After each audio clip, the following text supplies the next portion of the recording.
we are. When we show up to school every morning, we have 5,873 students that we educate in the city of Brea.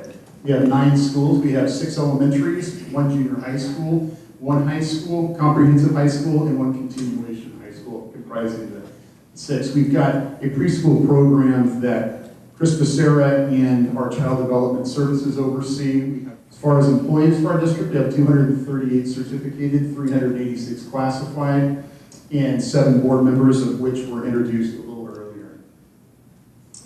Just quick operational. We work with the city. We're a little bit like a city unto ourselves. We feed kids, we drive kids around, we do things, so to just give you a sense of the volume of work that goes on a yearly basis is you have 20 school buses. That Brea is not a very big place, so to rack up 194,153 miles, we're doing a lot of back and forths. We serve 2,894 meals on a daily basis, and that rounds out to 440,805. We've had a couple of banner years of celebrations, things that are going very, very well for the district, as recognized both locally and throughout the state. Gold ribbon schools, 2 years ago, 3 of our elementary schools, Arrow Vista Elementary School, Fanning Elementary, and Laurel Elementary were all 3 recognized as gold ribbon elementary schools, and it goes every other year, so it's an elementary cycle. And this last year it was a secondary cycle, and we had 2 applicants, Brea Junior High School and Brea Olinda High School, and both were recognized by the state as gold ribbon schools. So if you drive by any of those schools and see lots of things to celebrate.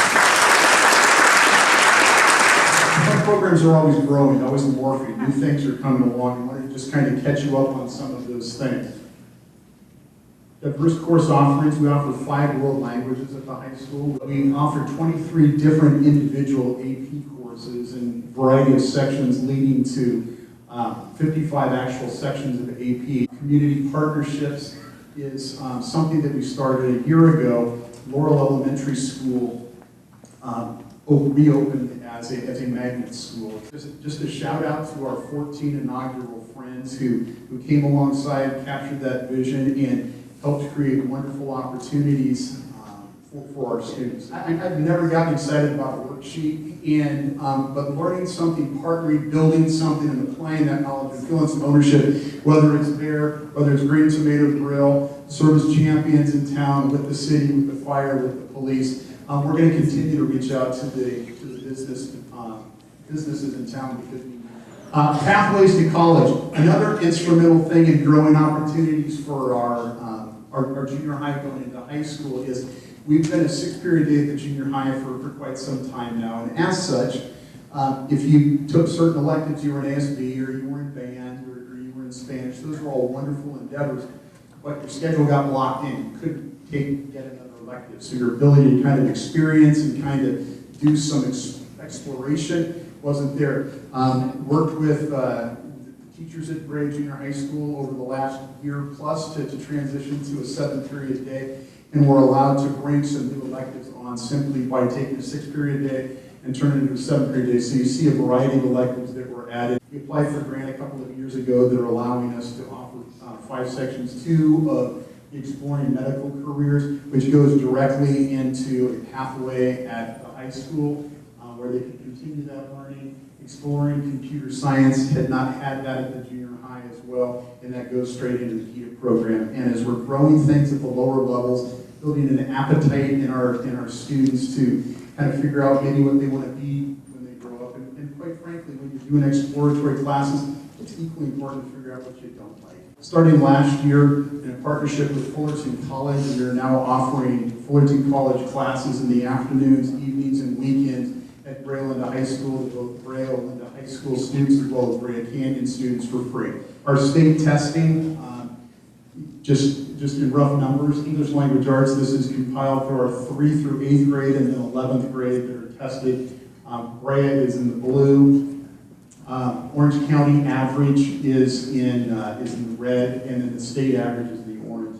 And there's lots to celebrate when you're beating the other norms out there. But one of the things as we're talking as a curricular division, it's good to beat them, but how do we keep showing that stair step of improvement? So we started well, we're doing well, and now our focus is on how do we continue to grow this moving forward, and that's our challenge and that's our work.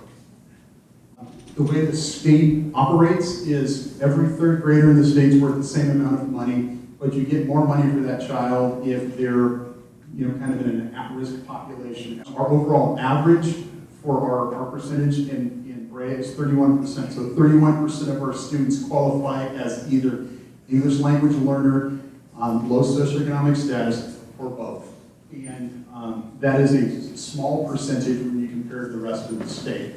And even when you compare to many of the other districts in Orange County. So we're looking at what Brea gets for the average pupil funding. So in 15-16, the average pupil funding was $8,121 for our general fund to run our educational programs, to run our business operations, to handle our facilities, to do all the things that we do.